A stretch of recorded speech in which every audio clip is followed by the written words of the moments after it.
नमस्कार दोस्तों। फरवरी का महीना स्टार्ट हो चुका है तो सोचा कि क्यों ना इस महीने की शुरुआत एक लव रीडिंग के साथ ही की जाए। तो मैं आज ये देखने वाली हूँ कि जो भी मेरे व्यूवर्स अभी अपने काउंटर पार्ट के साथ जो भी कांटेक्ट में नहीं हैं या कुछ दिनों में जिनके बीच में कुछ डिफरेंसेस आ चुके हैं, तो वो क्या जानना चाहते हैं कि उनका काउंटर पार्ट आप उनके बारे में क्या सोच रहा है, और जिससे कि उनको आगे का डिसीजन करने के लिए क्लैरिटी मिल पाए कि रिकन्सिलिएशन ऑन द कार्ड्स है या कुछ समय लगेगा या उनको आगे मूव ऑन कर लेना चाहिए। तो चलिए शुरू करते हैं। तो आप अपने पर्सन का ध्यान करिए ताकि आप उनकी एनर्जी के साथ कनेक्ट कर सकें। लेकिन पहले भी मैं ये डिस्क्लेमर देना चाहूँगी कि ये रीडिंग सबके साथ रेजोनेट नहीं करेगी, क्योंकि ये जर्नल रीडिंग है। तो जो भी आपकी सिचुएशन के अकॉर्डिंगली मैच करे उसको आप रिसीव करें, और जो इन्फॉर्मेशन आपके काम की नहीं उसे जाने दें। चलिए शुरू करते हैं। तो आपके काउंटर पार्ट क्या कहना चाहते हैं आपसे? ओके, तो पहला कार्ड आया है I left you before you leave me.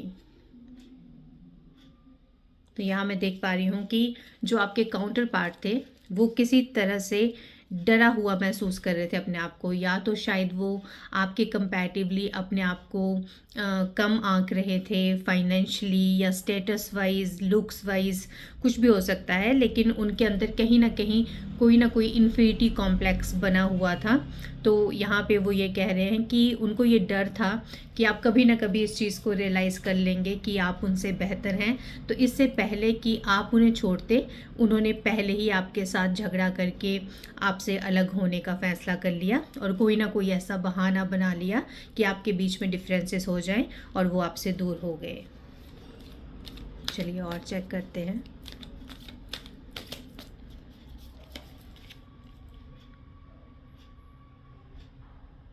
Okay, तो यहाँ पे है कि I am just your, stop doubting on me. तो वो आपको ये भी बताना चाहते हैं कि उन्होंने आपसे दूरी तो बना ली है, लेकिन उनके दिल में सिर्फ आप ही हैं। कि वो आपसे दूर तो हो रहे हैं कि अपने आप को वो किसी तरह से कमतर पा रहे थे। वो सोच रहे थे कि मैं आपके लिए सूटेबल पार्टनर नहीं हूँ, तो उन्होंने एक दूरी बना ली। लेकिन वो चाह कर भी आपके थॉट्स से नहीं निकल पा रहे हैं, और उनके थॉट्स में सिर्फ आप ही आप हैं, और एक तरह से आपको कंफर्म कर रहे हैं कि मुझ पे डाउट मत करो। कि अगर आप अभी नो कांटेक्ट में हैं और आप ये सोच रहे हो कि कहीं वो मूव ऑन तो नहीं कर गए या किसी और के साथ रिलेशनशिप में तो नहीं आ गए, तो वैसा आपको डरने की कोई बात नहीं है। ओके, तो कार्ड है I know I messed up our relationship. तो वो अपनी गलती मान रहे हैं, ठीक है। तो आपको इस तरह से खुद को गिल्ट में नहीं लेके जाना है कि आपकी वजह से ये सेपरेशन आया है। वो खुद जानते हैं कि जो भी सिचुएशन आपकी डिपार्चर का कारण बनी है उसका रीज़न वही थे। और अभी मैंने काउंटर पे 333, तो ये कंफर्मेशन है। तो वो मान रहे हैं कि गलती जो थी उन्हीं की थी। Okay, I feel you don't need me any more. तो मैं यहाँ देख पा रही हूँ कि जो आपके काउंटर पार्ट है ना किसी वजह से उनके बीच में बहुत सारी इनसिक्योरिटीज़ घर कर गई हैं। तो ऐसा हुआ हो सकता है कि कुछ समय पहले तक शायद वो अपने करियर में स्ट्रगल कर रहे हों, या फैमिलियल कुछ इस तरह की रिस्पॉन्सिबिलिटीज़ हों जिसकी वजह से वो आपको टाइम नहीं दे पा रहे हों, आप पे ध्यान ना दे पा रहे हों। तो शायद आपकी उसकी वजह से कुछ डिफरेंसेस हुए हों।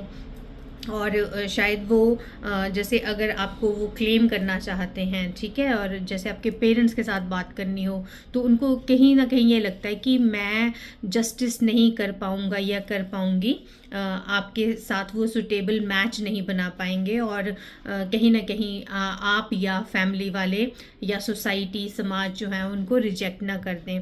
तो उनके अंदर ही अंदर इस तरह के नेगेटिव थॉट्स चल रहे हैं। हो सकता है कि हाइपोथेटिकल है, आप बिल्कुल भी ना सोचते सोचते हों इस तरह से, लेकिन उनके माइंड में इस तरह की ये नेगेटिव सोच घर कर गई है कि आप उन्हें छोड़ देंगे और कुछ ना कुछ वो कमी पा रहे हैं अपने में, और लेकिन आपसे दूर भी हो गए हैं लेकिन तब भी आपको मिस कर रहे हैं, और एक तरह से डायलीमा चला हुआ है उनके माइंड में।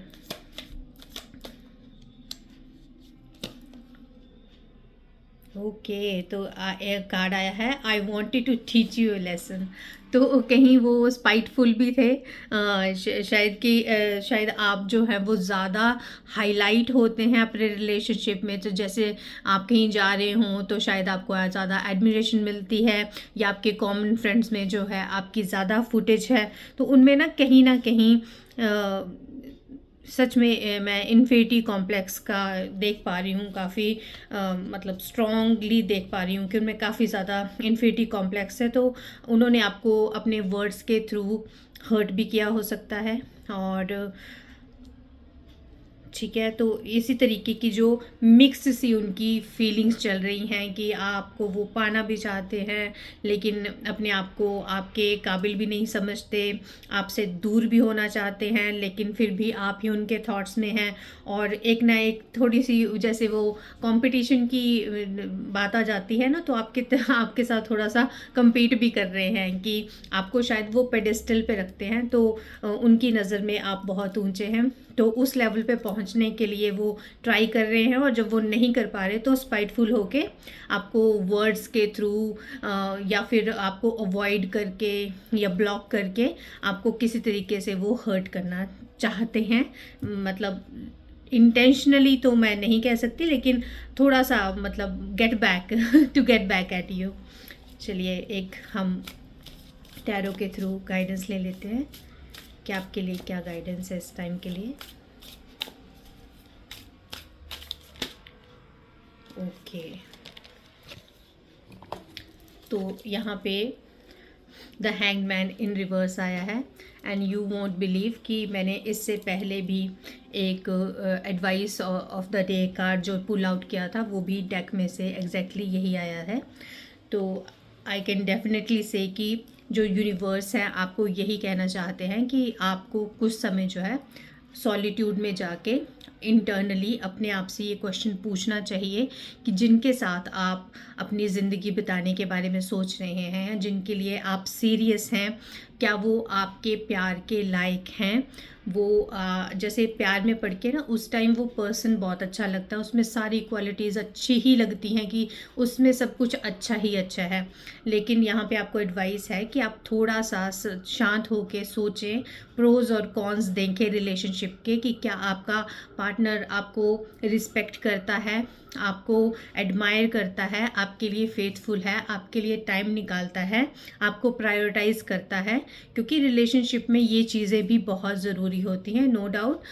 और कि प्यार भी ज़रूरी है, लेकिन उसके साथ साथ रिस्पेक्ट और म्यूचुअल अंडरस्टैंडिंग जो है वो भी होनी चाहिए। ऐसा कैसा प्यार हुआ कि आप रिलेशनशिप में हों और छोटी सी बात हो तो विदाउट कन्वर्सेशन बात किए एक दूसरे से अलग हो गए, या फिर एक दूसरे को ब्लॉक कर दिया, बातचीत वगैरह बंद कर दी। तो यहाँ पे आपको एडवाइस यही है कि आप अपने को समय दें, और एक तरह से ये लें कि ये जो इस टाइम डिले हो रहा है वो एक तरह से ब्लेसिंग है आपके लिए, ठीक है। और यस, तो यहाँ पे ना एक तरह की रेजिस्टेंस फील हो रही है कि आपके माइंड में खुद भी चल रहा है कि मैं ये जो चीज़ डिसाइड कर रही हूँ या कर रहा हूँ वो सही भी है लॉन्ग टर्म के लिए कि नहीं। तो आप अभी डिसाइड नहीं कर पा रहे, और डिसीजन लेने के लिए आप भी एक तरह से अनडिसाइडेड हैं, तो आपको समय लेना चाहिए, ठीक है। और आपको इस तरह से लगता हो सकता है कि अभी मैं डिसीजन ले लूँ और इस रिलेशनशिप को आगे ले जाऊँ, बाद में फिर मैं रिग्रेट ना करूँ। तो आपके लिए यही सजेशन है कि आप समय लीजिए और अच्छे से सोच समझ के इस रिलेशनशिप में आगे बढ़िए। अगर आपका अभी कांटेक्ट नहीं है तो आई थिंक कि आपका आने वाले 12 दिनों में कांटेक्ट जो है वो उस पर्सन के साथ हो सकता है, या वो आपके साथ कांटेक्ट कर सकते हैं। तो आपको अपनी तरफ से पहल नहीं करनी चाहिए, क्योंकि यहाँ पे कार्ड्स में साफ शो हो रहा है कि वो पर्सन जो है वो खुद जानते हैं कि रिलेशनशिप को ख़राब करने में उन्हीं का ही हाथ है, और उन्होंने ही ऐसी सिचुएशंस क्रिएट की कि जिसकी वजह से आपके बीच में ये डिफरेंसेस आए। तो मैं आपको यही सजेस्ट करूँगी कि आप थोड़ा इंतज़ार करिए, क्योंकि सब्र का फल हमेशा मीठा होता है, और हेस्ट में आके कोई भी इम्पल्सिव डिसीजंस ना लें। ठीक है, और मैं जल्दी ही आपसे मिलती हूँ। तब तक अपना ध्यान रखिए। Bye bye.